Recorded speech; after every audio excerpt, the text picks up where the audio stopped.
नमस्कार, प्रणाम, स्वागत है आपका हमारी शो जनता की आवाज में। आज हम पूर्णिया जिले के विधानसभा क्षेत्र जो 22 विधानसभा क्षेत्र है उसके राजनीति समीकरण पर चर्चा करेंगे। तो हमारे साथ राजनीति समीकरण पर चर्चा करने के लिए मौजूद हैं सीनियर जर्नलिस्ट प्रफुल्ल झा।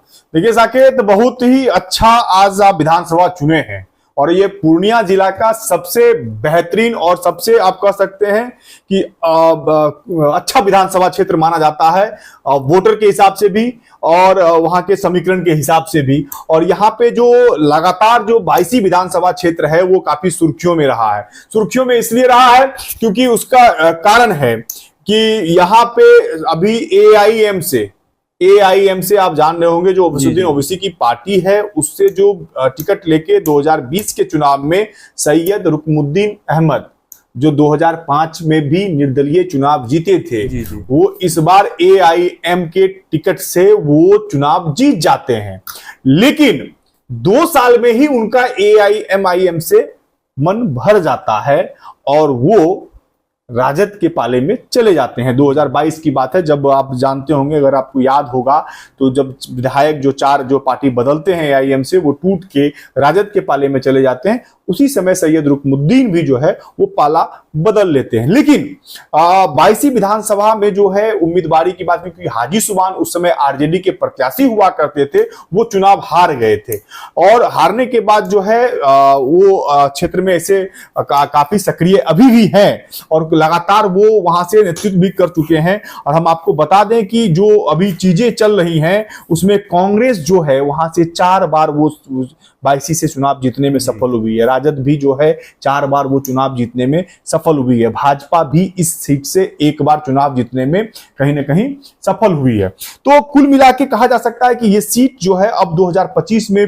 फिर चुनावी दंगल के लिए तैयार हो चुका है। ये सीट पूर्णतः ग्रामीण सीट है। ग्रामीण तो समझते होंगे, जहां गांव है, जहां पे जो सुदूर क्षेत्र के लोग हैं वो रहते हैं, पंचायत है जहां पे, वहां पे जो है इस तरह का ये क्षेत्र है। 100% जो आप कहिएगा जो वोटर हैं वो गांव के तुलनात्मक वोटर हैं, गांव में रहने वाले लोग वोटर हैं। और कंप्लीट रूप से जो है 64.3%, अगर याद रखिएगा, 64.3% जो है वो मुस्लिम वोटर इस विधानसभा क्षेत्र में है। लेकिन निर्णायक जो वोटर होते हैं, वो निर्णायक वोटर जो है वो हिंदू वोटर होते हैं। हिंदू वोटर जिधर भी आप वोट करेंगे उधर ही पलड़ा जो है वो उस प्रत्याशी का भारी हो जाता है। यहां मुसलमानों की बहुलता है, लेकिन निर्णायक, मैंने पहले बता दिया, निर्णायक वोटर जो है हिंदू वोटर है।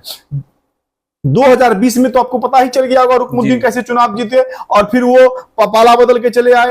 और फिर वो 2005 में भी, आप याद रखिएगा, रुकनुद्दीन अहमद, यही रुकनुद्दीन अहमद हैं जो 2005 में भी निर्दलीय चुनाव जीते थे। तो 22 में जो अभी समीकरण है वो बहुत ही आप कह सकते हैं कि राजनीतिक विश्लेषण के लिए, राजनीतिक क्षेत्र के लिए, क्योंकि बहुत पिछड़ा इलाका माना जाता है, आज भी वो विधानसभा क्षेत्र बहुत ही पिछड़ा है। हाजी सुबान, बिहार सरकार जब राजद की सरकार हुआ करती थी तो वो मंत्री बना करते थे, वहां से मंत्री होते थे। लेकिन आज भी 22 के लोग काफी प्रभावित हैं, बाढ़ प्रभावित हैं, विस्थापित हैं, लोगों की समस्या अनंत है जिसका कहीं कोई निदान नहीं हुआ है। और हम आपको बता देते हैं कि कुल मिला के इस जगह जो समस्याओं का एक अंबार है, अंबार इसलिए है क्योंकि महानंदा बेसिन परियोजना को लेकर सरकार चाहती थी उस क्षेत्र में महानंदा बेसिन परियोजना को लाया जाए। लेकिन हाजी सुबान जो मंत्री थे, पूर्व मंत्री हैं थे, वो उनका कहना है कि अगर ये परियोजना इस इलाके में आ जाती है तो जो बांध के अंदर, ये जो बांध बनेगा उसके अंदर में बहुत सारे गांव, सैकड़ों घर विलीन हो जाएंगे, जिसके कारण जो है लोग बहुत बड़े संकट से घिर जाएंगे, जल संकट से घिर जाएंगे। वहीं इस सबसे बड़ी इस समस्या में आप जान लीजिए, ये जो क्षेत्र है साकेत, ये परमान नदी, महानंदा नदी, कनकई नदी और दास नदी से घिरा हुआ ये पूरा 22 का ये पूरा क्षेत्र माना जाता है।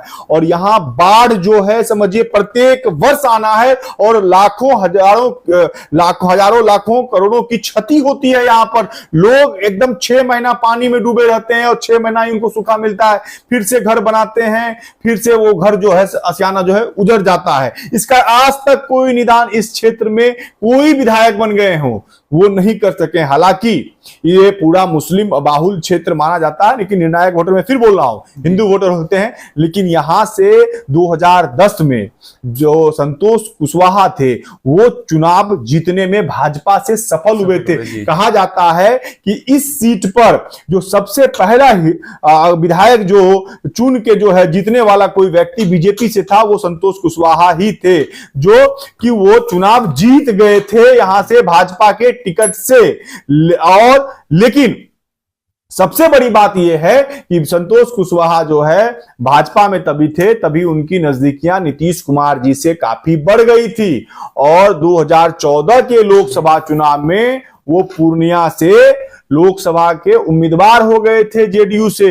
और बीजेपी के जो कैंडिडेट थे यहां से उदय सिंह और पप्पू सिंह, उसके खिलाफ चुनाव लड़ लिया था और लगातार 2 बार सांसद जो संतोष कुशवाहा है वो यहां से चुने गए। तो पहली बार भाजपा का खाता 22 में संतोष कुशवाहा ने खोला था। इसके बाद हालांकि भाजपा टिकट देती आ रही है, विनोद यादव वहां से चुनाव लड़ते आ रहे हैं, लेकिन सफलता कह रहे हैं कि उनको नहीं मिल रही है, क्योंकि वोटर जो है वो एक मुश्त होकर एक साथ होकर जो है विपक्षी दलों को दे देता है। जहां से रुकमुद्दीन हो चाहे हाजी सुबान हो वो चुनाव जीत जाते हैं। और ये पहला हिंदू आप कह सकते हैं कि जो विधायक चुनाव जीते थे वो संतोष कुशवाहा ही थे। अब हम बात करेंगे बायसी के, अगर बात हो रही है तो थोड़ा सा बायसी के समस्याओं पर भी बात होनी चाहिए कि कितना काम हुआ है। देखिए, बायसी नगर पंचायत का गठन 3 साल पहले हो चुका था साकेत। आज तक जो वहां की मुख्य समस्या है जल जमाव, शुद्ध पेयजल, शौचालय की समस्या, स्टेट हाईवे और नेशनल हाईवे दोनों कंबाइंड है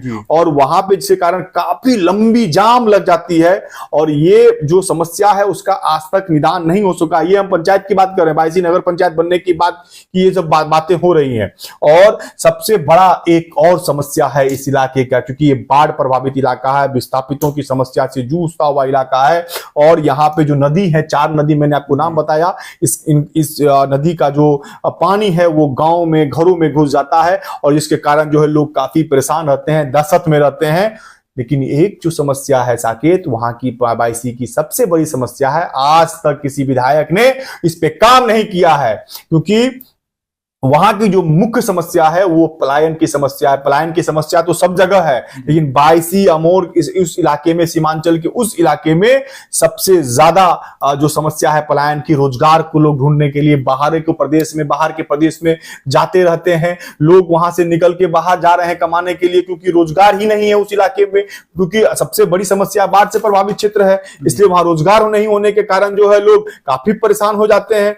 और दूसरी वहां की और समस्या है कि जो लोगों की शिकायत है कि विधायक ने सड़क का काम सही से नहीं किया है, जिसमें कई सड़क है, चरैया से मरवा जाने वाली सड़क का बदहाल स्थिति है। सड़क तो बना है, ठेकेदार है वो सड़क बनाया भी है, लेकिन सड़क जो है पूरी बदहाल स्थिति में चले गया है। बायसी से कुटिया की भी सड़क की हाल बहुत बेदाल है। किसान सबसे ज्यादा इस इलाके में परेशान है, क्योंकि बाढ़, मैंने पहले ही बता दिया आपको कि बाढ़ की पानी भरने के कारण यहां के किसानों को जो फसल होता है वो बर्बाद हो जाता है। और इसका खामियाजा ये होता है कि आज तक यहां के लोगों को सही से राशि और मुआवजा फसल क्षति का नहीं मिलता है। तो हालांकि आप देखते होंगे, मैं आपको फिर बता दूं कि बायसी जो है पूर्णिया जिले में तो जरूर है, लेकिन ये किशनगंज लोकसभा क्षेत्र के अंदर आता है। पूर्णिया जिले में बायसी विधानसभा जो है वो 7 विधानसभा जो है इसमें आता है, लेकिन जब आप बात करेंगे तो ये किशनगंज लोकसभा क्षेत्र का एक अंग माना जाता है, जहां से सांसद मोहम्मद जावेद हैं, कांग्रेस से हैं। और ये समस्या आपको बता देते हैं, यहाँ पे काफी मुकाबला होता है। और इस बार जो भी चुनाव का जो मूड है, वहां का गणित है, वहां के स्थानीय समस्याओं से जूझ रहा बायसी है और उस मुद्दे को लेकर कहीं ना कहीं वहां पे चुनाव होना है। और उस चुनाव में जो पार्टियां हैं, जो दल हैं, जो लोग हैं, वो काफी मेहनत कर रहे हैं। इस बार कहा जा रहा है कि भाजपा भी वहां से जो है पूरी मजबूती के साथ चुनाव लड़ेगी। इस बार जो प्रत्याशी का नाम आ रहा है, मोहम्मद शाहनवाज जो है, जो जनसुराज से वो प्रत्याशी बनने के लिए हैं, लोगों के बीच लगातार घूम रहे हैं, नए चेहरे माने जाते हैं, लोगों के साथ मिल रहे हैं, जनसंपर्क कर रहे हैं। सैयद रुकमुद्दीन तो अभी से आप जान ही रहे हैं कि सिटिंग विधायक हैं, जो एआईएम से जीते थे। अफसुद्दीन ओवैसी ने इनके ऊपर काफी आरोप भी लगाया था कि पार्टी से भगोड़ा है, ये यहाँ पार्टी के नाम पे चुनाव जीत लिए, अपने अस्मत को अपने को अब क्या कहता है किसी के यहाँ पे आप गिरवी रख दिया। वो बहुत सारे आरोप प्रत्यारोप सैयद रुकनुद्दीन पे लगे हैं। इसके बाद हाजी सुभान, वो भी आरजेडी में ही है भी है। तो आरजेडी के लिए सबसे बड़ा दिक्कत क्या है महागठबंधन के लिए, कि आरजेडी टिकट जो है वहां से किसको देती है। सिटिंग एमएलए सैयद रुकनुद्दीन है, क्योंकि वो तेजस्वी से मिले होंगे, तो इसलिए मिले होंगे क्योंकि उनको भरोसा होगा कि आने वाले 2025 के चुनाव में तेजस्वी उनको भरोसा जताएंगे, उनको टिकट मिलेगा। हाजी सुभान लगातार जीतते हुए हैं, 5 से 6 बार वहां से चुनाव जीत चुके हैं, तो उनकी भी मंशा है कि हम आरजेडी में हैं तो हमको ही टिकट मिले। लेकिन उनका सीधे तौर पे कहना है, उनकी बातचीत हो रही है, लेकिन वो चुनाव लड़ेंगे, ये तो आप निश्चिंत रहिए साकिब। हाजी सुभान बहुत बड़ा वहां फैक्टर काम करेगा इस बार महागठबंधन के लिए। अगर वो चुनाव लड़ लेते हैं और वो वहां पर डैमेज करेंगे तो महागठबंधन को जबरदस्त तरीके से वहां डैमेज करेंगे। फिर अगर बात कर रहे हैं तो भाजपा से विनोद यादव लगातार 2 बार 3 बार चुनाव 2 बार से ज्यादा लड़ रहे हैं वहां से, लेकिन अभी तक उनकी किस्मत जो है वो नहीं खुली है। अब लगता है कि देखिए अगर सीट बीजेपी के पास रहती है तो फिर विनोद यादव पे कितना भरोसा बीजेपी जो है वो जता सकती है, वो देखने वाली बात होगी। लेकिन जेडीयू भी उस सीट पर दावेदारी कर रही है। एक डॉक्टर है, बहुत नामी है, यहां से काफी लोगों के भी जाते हैं, अस्पताल में भी वहां पे काम करते हैं, फ्री में देख रहे हैं। चुनाव के लड़ने के लिए लोग क्या नहीं कर देता है, वही करने के लिए क्या करता है डॉक्टर साहब वहां बैठे हैं कि जितना भी मरीज आ रहा है सबको मुफ्त में इलाज कर रहे हैं, फ्री में कर रहे हैं कि एक पहचान बन जाए और इस बार 22 की जनता जो है हमको ताज थमा दे। डॉक्टर शहनवाज आलम वो जेडीयू से पूरा मेहनत कर रहे हैं। देखिएगा कई जगह भीड़ भाड़ में एकदम बड़का बड़का नेता सब फोटो उनका आते रहता है, एकदम सोशल मीडिया पे छाए रहते हैं। तो अभी इसके बाद एआईएम से भी चेहरा आ चुका है, वो है गुलाम सरवर, जो जिला परिषद उनकी पत्नी चेयरमैन है, वो अभी वहां से तैयारी में लगे हुए हैं, एआईएम ज्वाइन किए हैं और पूरा कॉन्फिडेंस लेके घूम रहे हैं कि इस बार तो हमको औसुद्दीन ओवैसी का आशीर्वाद मिल गया है और अगर टिकट मिलेगा तो ये सीट हम निकाल के दिखा देंगे। तो इस जगह की जो आप बता रहे हैं ये प्रमुख प्रत्याशी होंगे। अगर 2025 के विधानसभा में आपको जाना है तो इन चेहरे को आप नजरअंदाज किसी कीमत पर नहीं कर सकते हैं। ये चेहरा ही आपको कहीं ना कहीं घूम के किसी पार्टियों से आपको दिखाई देगा। लेकिन जो समस्या है, पलायन की समस्या, बाढ़ विस्थापितों पर कटाव पीड़ितों की समस्या आज भी जस की तस बनी हुई है। 22 के अंदर में कोई नहीं देखने वाला है उस इलाके को। इसके बाद सड़क की समस्या आज भी बदहाल है। पलायन सबसे बड़ी समस्या है, लोग पलायन कर रहे हैं, लोग बाहर जा रहे हैं। लोग तो यहां तक करें कि भ्रष्टाचार में डूबा हुआ वो इलाका है और विधायक पर भी कई सवाल होते हैं। दबी जुबान में तो यहां तक कहते हैं कि सैयद रुकनुद्दीन जो है ये सीट को इस बार नहीं निकाल पाएंगे, लेकिन महागठबंधन के साथ में है, आरजेडी के साथ में है, तो उनको भी उम्मीद है कि हमको कहीं ना कहीं यहां के लोग फिर से दोबारा ये ताज और कुर्सी दे दें। लेकिन यहां पे सबसे बड़ी समस्याओं का अंत तब होगा जब यहां कोई जनप्रतिनिधि सामने जाकर, फील्ड में जाकर, क्षेत्र में सही तरीके से जाकर इन सब समस्याओं को सरकार से मिलकर काम करेगा। क्योंकि बाढ़ से ये इलाका 6 महीना समझ लीजिए पूरी तरह से प्रभावित रहता है। कई लोगों की जान चल जाती है, जान माल क्षति, पशुओं को चारा नहीं मिलता है, एनएच जो है नेशनल हाईवे है उस पे आके उनको बसेरा डालना पड़ता है। तो ये इलाका आज भी कह सकते हैं कि पिछड़ा हुआ है, पूर्णतया से ग्रामीण है, विकास की आज भी बाट जो रहा है ये इलाका। साकेत जी, साकेत तो जनता का क्या इस बार मोटो है, क्या करने वाले हैं इस बार जनता? देखिए साकेत, मैंने आपको पहले ही बता चुका कि जितने चेहरे का मैंने नाम बताया, ये चेहरे कहीं ना कहीं घूम फिर के किसी न किसी पार्टी और दल से आएंगे।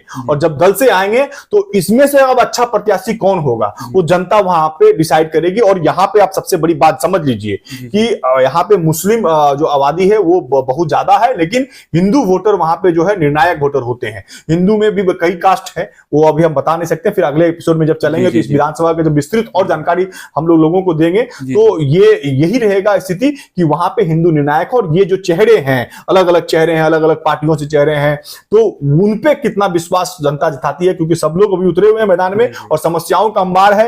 नदी जो है वहां पे अभी अब कुछ दिन के बाद वहां बाढ़ आ जाएगा, 22 में बाढ़ आ जाएगा तो फिर लोग उसी तरह त्राहिमाम करेंगे, फिर सड़कों पे जाएंगे। क्योंकि इस बार तो लगता है कि चुनाव भी है, तो ये चुनाव बाढ़ जो है पहले आ जाएगा, तो बाढ़ पहले आ जाएगा तो फिर चुनाव भी प्रभावित होगा उस जगह। तो चुनाव में ये मुद्दा हो जाएगा कि इस बार क्या काम किया विधायक ने, तो ये देखने वाली बात होगी कि इस पे कितना काम हो रहा है। साकिब, ये थे हमारे साथ सीनियर जर्नलिस्ट प्रफुल्ल झा और इन्होंने जो चर्चा किया है 22 विधानसभा क्षेत्र पर। अब हम मिलते हैं आपसे अगले विधानसभा के राजनीति समीकरण पर चर्चा करेंगे। धन्यवाद।